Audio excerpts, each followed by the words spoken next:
Video saya kali ini dari HNJ adalah tentang bagaimana membuat rancangan proyeksi finansial, dan template yang akan saya ajarkan di sini atau bagikan di sini dapat teman-teman unduh nanti secara gratis, dan linknya bisa didapatkan di bio dari hnj.id, baik itu di Instagram maupun TikTok, atau teman-teman juga bisa mengirimkan email ataupun mengontak kami lewat WhatsApp yang ada di dalam bio hnj.id. Nah, teman-teman, template dari rancangan proyeksi finansial oleh HNJ ini saya bagikan karena ketika sedang berada di kelas manifestasi yang juga dibuat oleh hnj.id, ada beberapa teman yang tertarik mencari tahu lebih banyak atau lebih detail lagi bagaimana cara saya membuat rancangan proyeksi untuk bisnis plan mereka untuk disampaikan kepada investor, calon investor. Tapi sebenarnya rancangan dari proyeksi finansial ini dapat teman-teman gunakan sendiri untuk merancang keadaan finansial atau keuangan pribadi teman-teman sendiri. Yuk kita coba perhatikan sama-sama sekarang. Template rancangan proyeksi finansial oleh HNJ ini kita akan mulai dari mencatat pengeluaran atau keuangan pribadi saat ini ya. Jadi di template halaman pertama ini, di lembar pertama, teman-teman bisa mengisi tanggal, bulan, tahun yang teman-teman bisa update secara berkala.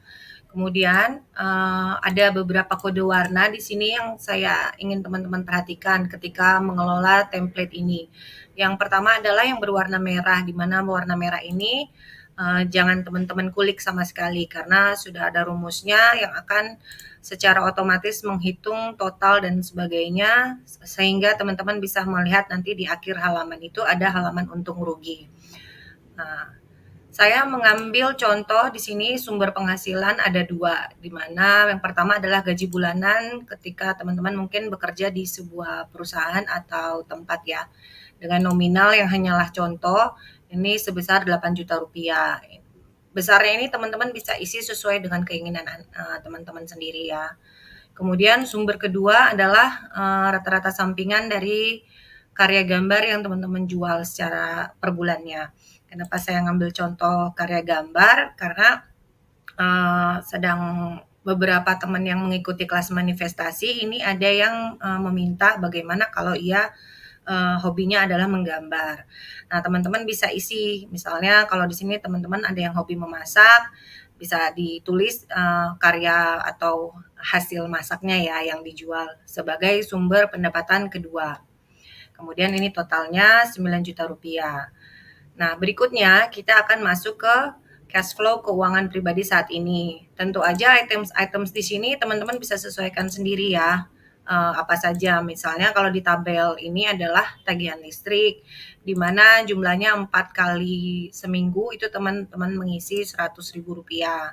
Bisa teman-teman sesuaikan dengan keadaan teman-teman mengkonsumsi listrik setiap bulannya sebesar berapa. Nah, ini adalah bagian berwarna merah, jangan dikulik sama sekali karena dia sudah otomatis menghitung 100.000 dikali 4 sama dengan 400.000 dan seterusnya ke bawah. Berikutnya adalah pulsa HP, transport, entertainment, ya bisa berupa refreshing di akhir minggu, atau mungkin teman-teman yang suka membaca bisa dipakai untuk membeli buku dan sebagainya. Bisa teman-teman karyakan sendiri ya. Nominalnya juga nggak harus 150.000 ya, teman-teman bisa sesuaikan. Berikutnya seterusnya ya, ada makanan minum, tagihan air. Nah, untuk menabung ini saya usul minimal 20% dari total sumber penghasilan harus teman-teman tabung. Yang kedua adalah bayar PPh. Memberi ke orang tua ini juga adalah sesuatu yang saya usulkan untuk komitmen dan secara konsisten teman-teman penuhi. Tentang nominal persennya teman-teman bisa sesuaikan sih, tapi semakin banyak teman-teman memberi kepada orang tua, semakin besar energi positif atau dukungan ya, support dari orang tua kepada cita-cita dari teman-teman semua. Berikutnya adalah investasi, karena tujuan dari rancangan proyeksi finansial ini adalah teman-teman membangun pemenuhan finansial, maka di sini saya anjurkan investasi untuk bisnis sampingan teman-teman sendiri, minimal 20% dari total sumber penghasilan. Kemudian ada lainnya, nah ini teman-teman bisa sesuaikan ya, misalnya ada iuran BPJS, obat pel, kamfer, untuk household ya atau perawatan rumah teman-teman.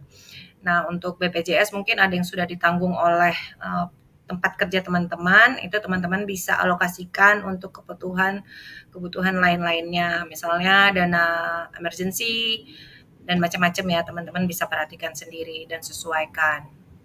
Nah, ini dia teman-teman remarks dari perkembangan. Misalnya, karena tadi teman-teman sudah konsisten dan memiliki komitmen untuk menabung setiap bulannya sebesar ini di atas ada rumusnya tadi ya, sebesar tadi menabung itu Rp1.800.000 dan juga investasi, maka di tahun pertama total dari tabungan teman-teman itu dan total dari dana investasi yang teman-teman sisihkan itu sebesar Rp43.200.000.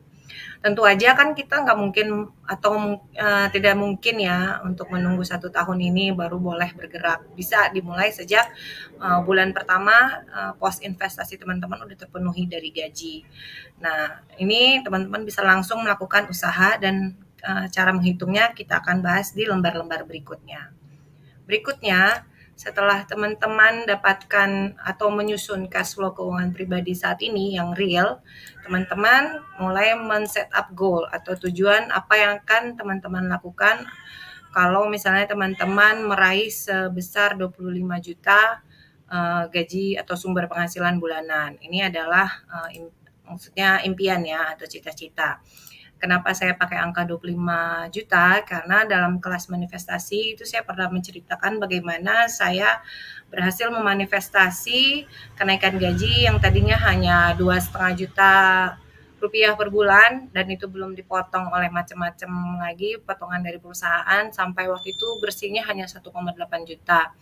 Saat itu saya bekerja di sebuah perusahaan TV nasional di Jakarta.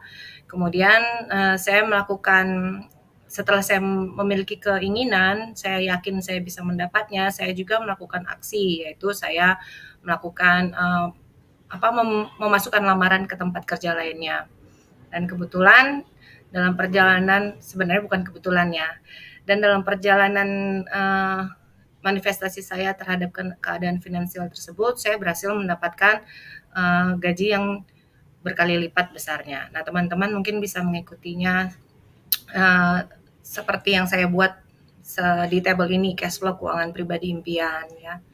Ini bisa disesuaikan lagi juga dengan nominal yang teman-teman bebas isi, karena ini tabelnya warna hijau ya, teman-teman bisa tentukan sendiri. Nah, ini ada di tagihan listrik, pulsa, dan sebagainya, itemsnya sama, dan juga besaran menabungnya sama, memberi orang tuanya juga, kemudian investasinya juga sama, totalnya 25 juta. Nah, remarks perkembangannya.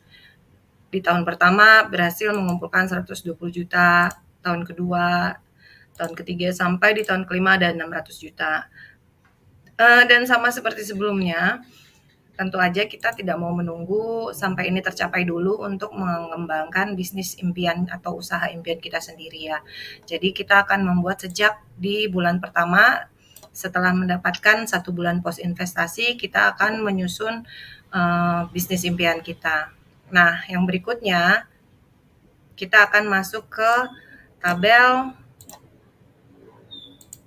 nih, perhitungan modal. Nah, secara modal keseluruhan itu misalnya karena tadi contohnya adalah menghasilkan karya yang menghasilkan, karena contohnya tadi adalah menghasilkan dari karya gambar, maka mungkin teman-teman akhirnya akan membeli upgrade alat gambar menjadi digital, yang tadinya mungkin menggambar di kertas lukis ya. Nah, kemudian beli alat rekam konten untuk di sosial media sebagai usaha untuk mempromosikan brand gambar teman-teman. Kemudian dana awal produksi karya itu misalnya teman-teman mau bikin contoh ke jaket atau sweater atau kaos atau tote bag itu bisa. Nah, teman-teman sudah punya di sini untuk subtotalnya 17.500.000. Nah, gimana? Tadi kan hanya investasi sekitar 20% ya dari 9 juta penghasilan. Nah, ini nggak apa-apa, teman-teman tulis aja dulu modal keseluruhannya, di mana kapitalnya adalah sebesar 17.500.000. Kemudian OPEX-nya ini atau operasional ya, yang items yang rutin yang akan teman-teman keluarkan sebagai bentuk promosi itu per kuartalnya atau per 3 bulannya adalah sebesar 4.200.000. Nah, ini kan total keseluruhan modal yang dibutuhkan teman-teman adalah 60.900.000 ya. Oke, kita tulis aja dulu. Kenapa? Karena kita akan lihat ke halaman berikutnya. Di halaman berikutnya, teman-teman mulai mendeskripsikan produk-produk atau jasa yang teman-teman ingin jual sebagai pemasukan ya, nanti sumber-sumber pemasukan. Yang pertama ini tadi ada sweater, ada t-shirt, stiker juga bisa, poster kayu. Nah, dengan harga keuntungan sebenarnya ini untuk mempermudah hitungan aja. Jadi saya membuat fix keuntungan ya. Di mana di sini satu produknya keuntungan menjual sweater itu 75.000 dan seterusnya. Nah, kalau untuk produk makanan sebenarnya nanti ada template proyeksi finansial yang di mana-mana teman-teman akan menghitung bahan bakunya dulu, kemudian harga jualnya berapa dan harga keuntungannya berapa yang sebenarnya bisa dimainkan karena nanti akan berkaitan dengan lembar-lembar berikutnya. Nanti akan kita bahas ya. Untuk sementara kita perhatikan dulu aja contoh dari menghasilkan dari karya gambar. Yang kedua adalah t-shirt. Nah, ini di tahun pertama 50.000. Nah, tahun-tahun berikutnya itu jangan lupa teman-teman tambahin inflasi dari setiap tahunnya itu sebesar 10%. Oke, seterusnya ya itemsnya. Kemudian ada jasa. Jasa ini teman-teman yang jago melukis atau membuat potret lukis dan macam-macam gitu, mungkin mural ya, bisa nih menjual produk jasa ya. Karena ini adalah melukis pesanan yang secara digital, jadi 100% biaya yang teman-teman jual ini menjadi revenue, yaitu 250.000. Nah, kalau misalnya komisi melukis pesanan seperti mural atau graffiti gitu, tentu aja ada biaya produksi. Nah, nanti biaya produksinya itu berapapun nilainya, teman-teman mungkin bisa patokkan ya menjadi keuntungan fix 250.000. Tentu aja ini nanti teman-teman harus update sesuai riset harga pasaran ya. Nah, kemudian yang pertama yang penting sekali di sini adalah teman-teman harus membuat konten digital di sosial media karena ini gunanya untuk membangun brand dari bisnis teman-teman. Supaya semua selain itu konten-konten digital itu tentu aja jadinya bisa dimonetisasi. Nah, kita masuk ke halaman berikutnya yaitu operasional. Teman-teman akan merancang pengeluaran operasional selama 5 tahun pertama. Nah, karena tadi di depan itu adalah di modal biaya operasional teman-teman hanya biaya produksi ya, biaya promosi digital ads ya. Jadi di operasional ini teman-teman hanya memasukkan ini, biaya promosi atau digital ads. Nah, kalau misalnya teman-teman punya usaha yang membutuhkan tambahan karyawan atau pengeluaran seperti stationery dan sebagainya itu teman-teman bisa tambahkan itemsnya di bawah ini. Hanya bagian birunya aja ya yang teman-teman ubah dan masukkan angkanya di sini. Nanti akan dihitung secara otomatis oleh template ini. Jadi di sini teman-teman bisa melihat di tahun pertama itu kuartal pertama berapa operasional yang akan teman-teman keluarkan ya. Ini kuartal kedua, kuartal ketiga dan kuartal keempat sehingga akhirnya di tahun pertama total biaya operasionalnya akan dikeluarkan adalah sebesar ini. Dan seterusnya di tahun kedua, tahun ketiga, tahun keempat, dan tahun kelima. Setelah masuk ke tabel operasional, kita masuk ke tabel target, di mana teman-teman akan menyusun target dari penjualan setiap kuartalnya, supaya modal yang tadi di depan itu kita bisa atur apakah akan tertutup dalam 2 tahun pertama, 1 tahun pertama, atau harus 3 tahun pertama. Yang tentunya itu cocok untuk dibawa ke teman-teman investor ya, calon investor, ataupun untuk teman-teman memperhatikan sendiri strategi marketing apa yang sesuai agar modal teman-teman bisa balik lebih cepat gitu. Nah, untuk sweater ini nanti pembeliannya kita asumsikan 5. Nah, ini teman-teman diisi ya sesuai keinginan teman-teman. Kalau ini nih nanti teman-teman nggak perlu kulik di bagian yang biru ini, karena nanti dia akan otomatis update sesuai dengan items yang sudah teman-teman isi di depan sebelumnya, tentang yang price list tadi ya.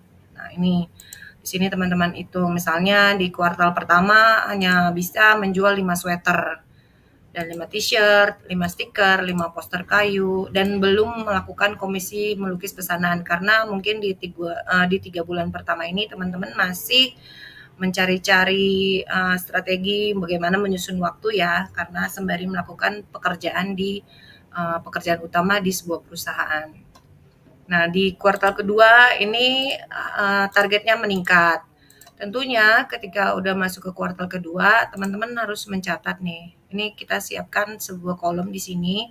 Misalnya apa sih hambatan di kuartal sebelumnya?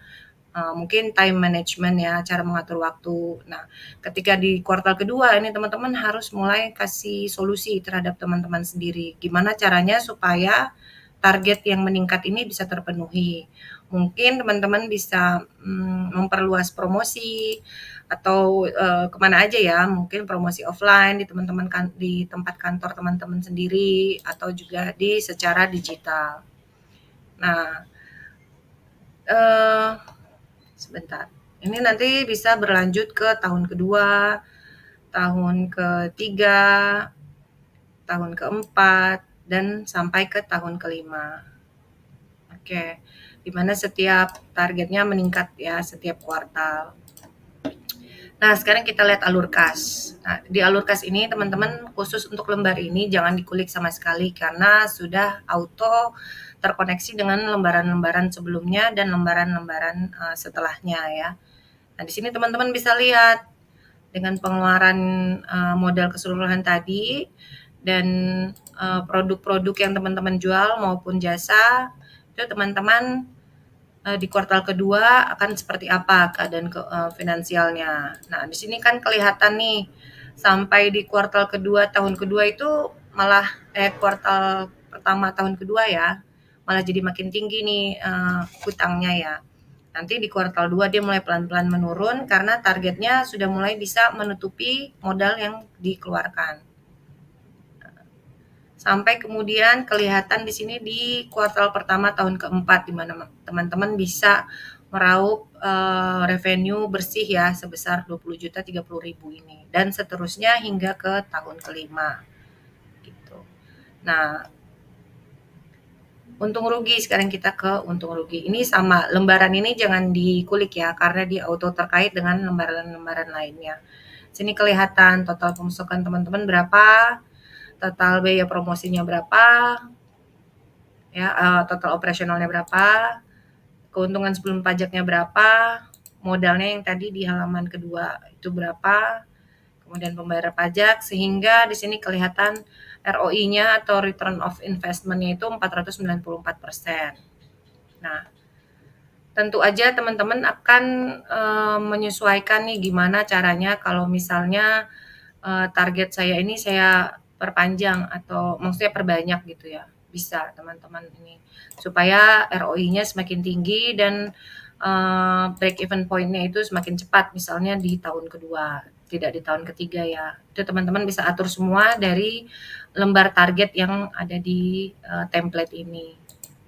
Kemudian misalnya tadi kan gaji bulanan itu, nah di sini ya, gaji bulanan atau investment pertama itu yang bisa kita lakukan adalah sebesar 1,8 juta. Belum bisa nih yang namanya mengumpulkan modal beli upload gambar dan sebagainya secara digital ya. Kita bisa mencari solusinya, misalnya ya udah gambar biasa dulu aja, kita scan, kemudian kita perbaiki lagi dengan laptop yang kita punya atau dari handphone yang kita punya, sambil akhirnya terkumpul untuk bisa mencapai modal capex ini ya minimal untuk upgrade alat gambar. Atau teman-teman dengan biaya 1,8 itu teman-teman bisa fokuskan di biaya promosi digital ads aja dulu gitu. Sambil secara teknis teman-teman memakai cara yang lama atau cara konvensional ya dengan menggambar di kertas, scan, kemudian mencetaknya menjadi produk seperti untuk di t-shirt, di sweater dan di sebagainya. Atau stiker juga tadi ada ya. Nah, demikianlah rancangan proyeksi finansial oleh HNJ. Template ini teman-teman bisa download gratis ya, atau WA atau email ke hnj.id untuk mendapatkannya. Untuk teman-teman yang ingin menghitung custom, misalnya menyesuaikan template ini dengan usaha pribadi teman-teman, mungkin kalau bergerak di bidang kuliner, atau kalau ini kan dia literasi atau IP, bukan literasi. Kalau ini kan tentang IP gambar ya. Nah, bisa juga misalnya teman-teman suka menulis, nah itu jatuhnya di IP nulis. Bisa juga produknya yang terkait dengan tulisan-tulisan, yang walaupun larinya juga ke merchandising, tapi dia sifatnya adalah IP literasi dan sebagainya. Oke, untuk ada pertanyaan, teman-teman bisa kontak kami juga, ada WhatsApp-nya, ada DM juga boleh, atau email juga boleh ya. Silakan, ini semoga berguna untuk teman-teman membangun atau mencapai dalam rangka usaha mencapai pemenuhan resolusi dari manifestasi keadaan finansial diri. Selamat mencoba.